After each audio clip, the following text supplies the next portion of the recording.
Caros irmãos da fraternidade, boa noite.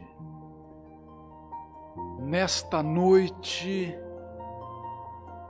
tão importante para nós blumenauenses, 170 anos de aniversário da nossa cidade, nós vamos analisar como um comentário para a meditação do dia, da semana, esta curiosa lei de justiça, amor e caridade do Livro dos Espíritos, lá das Leis Morais, no capítulo 11. Esta lei, meus irmãos, observem, ela poderia ser lei de justiça, a lei do amor e lei da caridade. Mas não são três. É uma lei. Uma lei no singular, cujo nome é composto, como veremos. Então,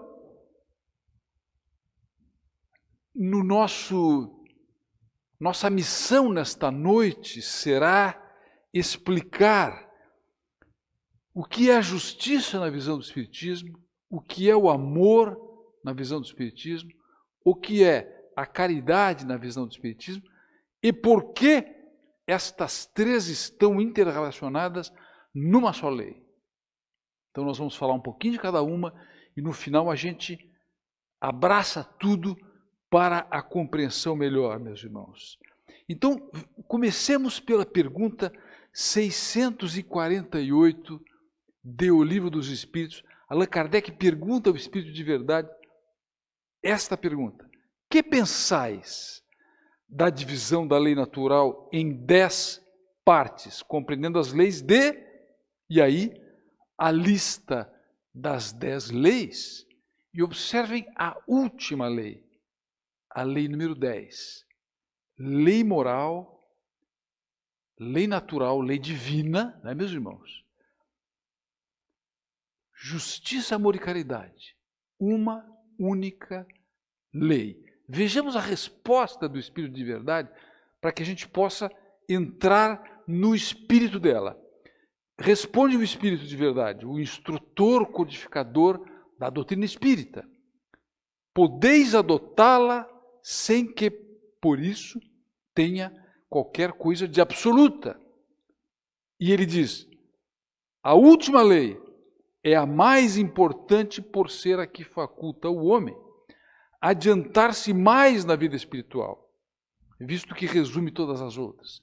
Então, esta 10ª lei moral, ela tem essa peculiaridade de ser uma síntese de todas elas, as outras.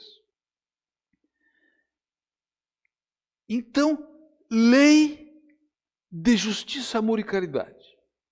Nós costumamos separar as coisas para definir uma lei. Mas, neste caso, meus irmãos, vejam, o amor está no meio, com a justiça e a caridade, uma de cada lado, significando que o amor é o eixo central desta lei. E a justiça e a caridade são os braços da ação. Então, o amor é a unidade complexa onde nós temos a justiça e a caridade como os instrumentos dessa manifestação. Vejamos melhor aqui, na questão 888, São Vicente de Paulo faz um comentário nessa questão da seguinte forma: amai-vos uns aos outros, eis toda a lei, lei divina, mediante a qual governa Deus os mundos. Governa Deus os mundos. Então, o universo é regido pela lei de amor. E ele continua, o amor é a lei de atração para os seres vivos e organizados. A atração é a lei de amor para a matéria inorgânica. Então, esta lei divina, meus caros irmãos, ela é o que rege, o que sustenta, o que dinamiza toda a criação divina. Tudo que nós vemos, todos os reinos da natureza.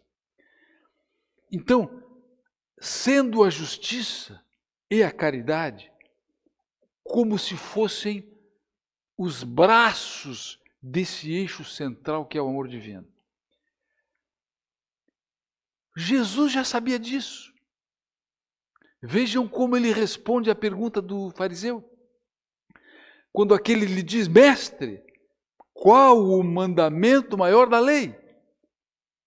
Jesus respondeu: amarás o Senhor teu Deus de todo o teu coração, de toda a tua alma, de todo o teu espírito. Este o maior e o primeiro mandamento. E aqui tens o segundo, disse o mestre. Semelhante a este, amarás o teu próximo como a ti mesmo. Toda a lei e os profetas se acham contidos nestes dois mandamentos. Então vejam a capacidade de síntese de Jesus, de dizer que tudo se resume ao amor entre as criaturas de Deus. Amar a Deus sobre todas as coisas, amar ao teu próximo como a ti mesmo. Então estamos em três nessa relação: Deus, o próximo e eu. E eu preciso amar ao próximo para chegar a Deus. E Jesus explica melhor em Mateus 7,12, dizendo que amar é fazer aos homens tudo o que queirais que eles vos façam, pois é nisso que consiste a lei e os profetas. E em Lucas ele diz: tratai todos os homens como quererias que eles vos tratassem. Então, tratar, fazer aos homens aquilo que eu gostaria que eles me fizessem. Vejam, meus irmãos, este amor de que fala Jesus não é um sentimento, é um comportamento, é uma atitude. E lá no Evangelho segundo o Espiritismo, capítulo 11, tem 4, ele explica da seguinte forma: que amar ao próximo é a expressão mais completa da caridade, porque resume todos os deveres do homem para com o próximo. Então, ele junta o amor com a caridade, já estão juntos. Então, é a expressão mais completa da caridade, porque resume todos os deveres do homem para com o próximo. Mas observem aqui como Emmanuel coloca no livro Pensamento e Vida, no capítulo 30, cujo título é Amor. Ele diz: o amor é fundamento da vida e justiça de toda a lei. Agora nós temos a chegada da justiça junto do amor. Então, o fundamento da verdadeira justiça, a justiça divina, é o amor. E ele continua: nele fulgura, no amor, generosa, a alma de todas as grandes religiões que aparecem no curso das civilizações, por sistemas de fé, à procura da comunhão com a bondade celeste. A procura da comunhão com a bondade celeste, e nele se enraiza todo o impulso de solidariedade entre os homens. Então observem, a religião é a procura da comunhão com a bondade celeste. Todas as grandes religiões. O resto é detalhe, meus irmãos. O cerne é o amor, tendo como braços de ação a justiça e a caridade. Um pouco mais adiante, no mesmo capítulo do livro Pensamento e Vida, Emmanuel explica que o amor é plasma divino com que Deus envolve tudo o que é criado. O amor é o hálito dele mesmo penetrando o universo. Vejam que importante este ponto, porque aqui ele coloca que o fluido cósmico universal, nós sabemos que não há vácuo no universo. O universo é preenchido pelo fluido cósmico universal, a partícula elementar do universo. E aqui ele fala que o veículo de manifestação do amor divino é o fluido cósmico universal e nós estamos todos mergulhados nele. Então nós estamos mergulhados no amor de Deus, meus irmãos. Vejam que interessante. Voltamos então agora ao Livro dos Espíritos para ver a definição de justiça que nos dão os espíritos superiores. Como se pode definir a justiça? Pergunta Kardec. A justiça consiste no respeito dos direitos de cada um. Respeito aos direitos de cada um. E Kardec então pergunta, e que é que determina esses direitos? Duas coisas, responde o Espírito de Verdade. A lei humana e a lei natural. Kardec, com a sua insistente sagacidade, ainda pergunta, posto de parte o direito consagrado pela lei humana, qual é a base da justiça fundada sobre a lei natural? E responde o Espírito de Verdade, disse o Cristo, querer para os outros o que quereis para vós mesmos. Voltamos para a definição de Jesus. Querer para os outros o que eu quero para mim, tratar os outros como eu gostaria de ser tratado, fazer ao outro aquilo que eu gostaria que ele me fizesse. Então, este é o fundamento da justiça, mas é o conceito de amor também que Jesus colocou. Percebem que o amor divino, ele é feito com caridade e justiça infinita. Então, esta reflexão que nós queremos colocar, meus irmãos, não existe o amor ao próximo sem o respeito aos seus direitos e sem a benevolência, perdão e tolerância sempre, que é o conceito de caridade que nós já veremos. Ainda aqui no Livro dos Espíritos da Justiça, qual seria o caráter do homem que praticasse a justiça em toda a sua pureza? O do verdadeiro justo, a exemplo de Jesus, porquanto praticaria também o amor ao próximo e a caridade, sem que os quais não há verdadeira justiça. Aqui então, o fecho, essa amarração, esse complemento sobre essa questão do amor com os dois braços, caridade e justiça. Então, meus caros irmãos,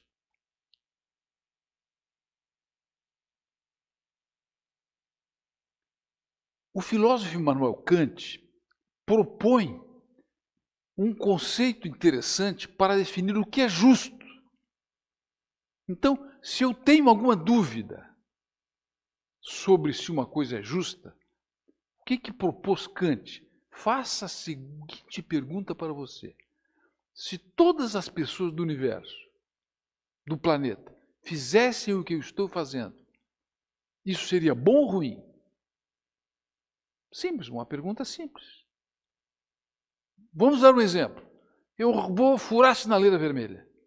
Aí eu me pergunto, se todas as pessoas do planeta fizerem a mesma coisa, vai dar problema? Vai ser bom ou ruim? Vai ser ruim. Então, não faça isso. Então, é a universalização do comportamento humano. Outra coisa, eu vou sonegar um pouquinho de imposto. Vou sonegar um pouquinho de imposto. Se todo mundo no planeta fizer a mesma coisa, isso vai ser bom ou ruim? Vai ser ruim. O governo não terá recursos para a educação, para a saúde. Então, não faça. Percebe, meus irmãos, como é interessante essa proposição? Por que o aspecto de justiça é importante? A universalização da justiça é importante para que todos possam evoluir em segurança. Quando a gente pensa em justiça, a gente já pensa em punição. Lá vem a lei. Cuidado, lá vem a lei. Então, a gente tem essa imagem de que a justiça tem que punir, tem que prender, tem que maltratar. Não é isso. A justiça existe para que todos possam evoluir com segurança, para que ninguém oprima o outro.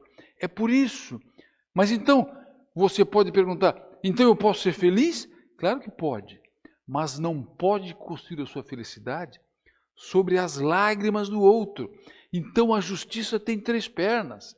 Tem a liberdade, tem a igualdade e tem a fraternidade. Vejamos bem essas 3 pernas. Se faltar liberdade, eu tenho escravidão. Se sobrar liberdade, eu tenho opressão. Se faltar igualdade, eu tenho injustiça. Se sobrar igualdade, eu tenho um exército de pessoas uniformizadas, sem espaço para a diversidade.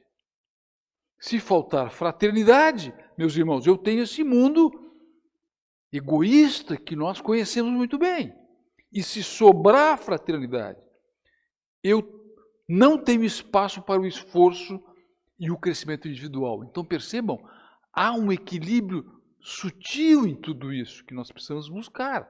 Tudo deve estar em equilíbrio. Vamos então agora olhar então o outro braço do amor, a caridade. Lá na questão 886, Kardec pergunta para o Espírito de Verdade, qual o verdadeiro sentido da palavra caridade como a entendia Jesus? E o Espírito de Verdade crava benevolência para com todos, indulgência para com as perfeições dos outros, perdão das ofensas. Então, 3 pernas para a justiça, liberdade, igualdade e fraternidade, 3 pernas para a caridade, benevolência, indulgência, perdão. Mas aí você pode se perguntar, mas peraí, benevolência com todos? Tolerância com todos? Porque indulgência é tolerância? Mesmo com o time de futebol adversário? Com todos. Mesmo com o partido político que eu não concordo? Com todos. Mas ele fez uma opção sexual que eu não gosto. Benevolência para com todos. Tolerância para com todos. Sim, com todos. Mesmo com os criminosos, com os corruptos e com os estupradores? Com todos, meus irmãos. A proposta é que o amor seja o sol operacionalizado pela igualdade, liberdade e fraternidade infinita e pela benevolência, indulgência, perdão infinitos. Nós chegaremos lá quando formos espíritos perfeitos. Bem, eu temos uma notícia excelente para vocês agora, meus irmãos. Você que olha a sua esposa, você que olha o seu marido, seu filho, seu pai, alguém da sua família, e logo vê os defeitos. Todo defeito tem um prazo de validade, porque nós seremos espíritos perfeitos. Logo, o defeito é temporário. A perfeição é definitiva. Então veja, quando você reencontrar esse espírito daqui a 1000 anos, 2000 anos, você poderá dizer para ele, puxa vida, tudo que você tinha de defeito que eu detestava, agora você é um espírito puro, é um anjo. Percebem? Então, é benevolência para com todos hoje, tolerância para com as perfeições e o perdão das ofensas, meus irmãos. Continuando ainda na caridade, Kardec comenta na 886 que a caridade segundo Jesus não se restringe à esmola, abrange todas as relações em que nos achamos com os nossos semelhantes, sejam eles inferiores, iguais ou superiores. Então, numa mão a justiça, na outra a caridade, igualdade, fraternidade, liberdade, benevolência, indulgência, perdão. Assim, meus queridos irmãos, teremos que caminhar e a indulgência, a tolerância para com o defeito dos outros, ela é fundamental, porque como é que eu vou me relacionar sem tolerância? Como é que eu vou poder conviver sem tolerância com os erros dos outros? Não é possível. E a indulgência é algo muito recomendado, porque vejam, lá no código, livro O Céu e o Inferno, capítulo 7, Código Espiritual da Vida Futura, Código Penal da Vida Futura, Kardec diz o seguinte: para cada defeito que eu tiver, eu tenho uma aflição, um sofrimento. Então aquele que tem 10 defeitos morais sofre mais do que aquele que tem 5. Está lá, meus irmãos. Capítulo 7, Código Penal da Vida Futura, livro O Céu e o Inferno. Então, toda imperfeição moral é um sofrimento. Então, quando nós adquirirmos a nossa maturidade espiritual, nós vamos ver a pessoa agressiva, nós vamos ver a pessoa orgulhosa, e nós vamos sentir compaixão dele. Porque ele sofre. A pessoa que tem um defeito moral sofre, tem aflições, tem doenças. E quando nós estivermos maduros espirituais, adultos espirituais, nós deveremos ter compaixão, porque aquele orgulhoso, aquele agressivo, aquele intolerante, aquele azedo com a vida, ele pensa que a vida é só para ele. Ele pensa que a vida, meus irmãos, é um banquete de núpcias, preparado só para ele. Isso não é verdade. Então, ninguém consegue ficar tanto tempo numa situação dessa de agressividade. Ele ficará doente. E nós somos feitos para o amor. A nossa essência é o amor, com justiça e a prática da caridade. Então, sempre que nós não estivermos amando, nós teremos problemas, teremos aflições, teremos doenças, porque Deus nos projetou como filhos deles, para o amor. Nós somos feitos para o amor. Então, a tolerância, a benevolência e o perdão são indispensáveis, meus irmãos. Quem não tem tolerância não consegue se relacionar. Nós somos como um buquê de rosas, com espinhos. Então nós nos acariciamos e nos arranhamos, nós nos machucamos mutuamente. Então a tolerância, ela é imprescindível. Então vejam só, benevolência para com todos, indulgência para com as imperfeições dos outros e o perdão das ofensas. Meu querido irmão, nós como seres humanos, ferimos o nosso irmão próximo. Estamos ferindo, já ferimos e feriremos. Mas também, nós já fomos feridos, estamos sendo feridos e seremos feridos. Então prepare-se. Há necessidade do perdão para que a gente possa suportar a carga do caminho. O perdão é indispensável. Por isso que o amor de Deus se expressa na caridade, com benevolência, bondade para com todos, tolerância para com os erros dos outros e o perdão das ofensas. Porque olha, perdoar, meu querido irmão, é tirar uma carga que você não caminhará se estiver com ela. Você não caminhará se estiver com ela. Então o perdão é para que nós nos aliviemos. Tem gente que diz, eu não perdoo. Você vai ficar com a carga. Você não merece esse peso. Talvez você merecesse ser ferido, mas não merece o peso da mágoa. Livre-se da mágoa, perdoando, tolerando. Então, meus caros irmãos, vejamos aqui só. Uma única estrutura, lei de justiça, amor e caridade.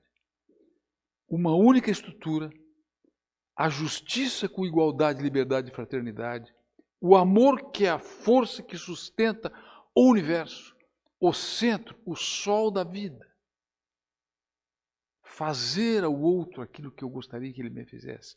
Tratar o outro, querer para o outro aquilo que eu quero para mim. Isto é o amor. E a caridade com a indulgência, benevolência e perdão.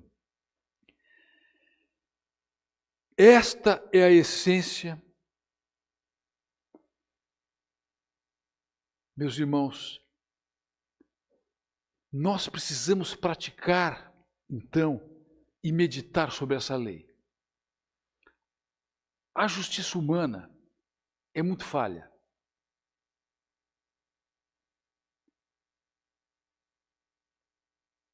Ela tem fragmentos do amor.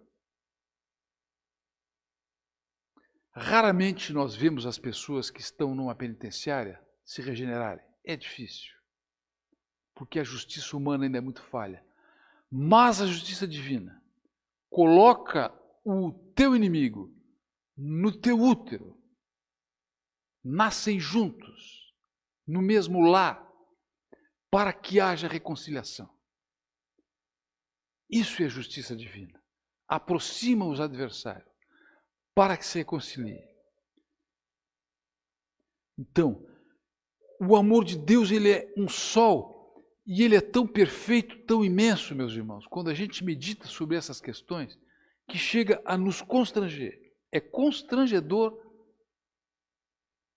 e nos deixa perplexos diante desses conceitos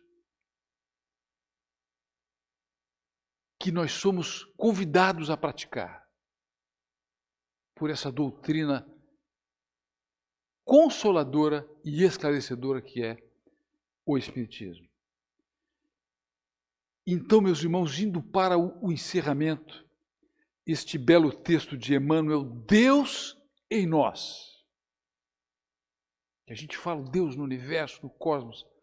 Deus em nós. Diz Emmanuel, quem pode delimitar a extensão das bênçãos que dimanam da altura? Quem pode delimitar? Por mais sombrios te pareçam os ideais de hoje, os dias do passado, não te entregues ao desânimo. Nós sabemos que o nosso passado nós não conseguiremos mudar. Mas o futuro, sim, nós podemos mudar, meus irmãos. Depende de atitudes novas. E diz ele, ergue os sentimentos e organiza as próprias ações ao novo roteiro que se apresenta, a este futuro novo que eu desejo, com hábitos novos, praticando a lei de justiça, amor e caridade, igualdade, liberdade e fraternidade, benevolência, indulgência e perdão. Diz Emmanuel, após a purificação necessária, a água mais poluída da sarjeta se torna límpida e cristalina, como se jamais houvesse experimentado o convívio da impureza. É a perfeição do espírito que nós perseguimos. A perfectibilidade que nos aguarda, que é um determinismo divino, que nós alcançaremos cedo ou tarde, na velocidade que cada um quiser e desejar. E diz ainda assim, o presente é um perene traço de união entre o passado e uma vida futura melhor. Significa, meus irmãos, que nós viemos nesta vida para resgatar, para reconciliar com os adversários, mas também viemos para preparar o futuro que nós desejamos. Então não temos uma vida só de dificuldades, temos uma vida de esforço para o futuro iluminado e grandioso que nos aguarda.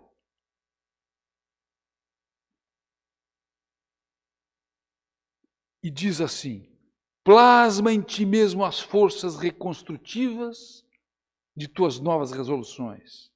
Plasma em ti mesmo as forças reconstrutivas de tuas novas resoluções, para que se exprimam em obras de aprimoramento e amor. Porque, meus irmãos, o governo da vida, o governo do universo, está nas mãos dos que amam. Graças a Deus. Assim seja. Muito obrigado.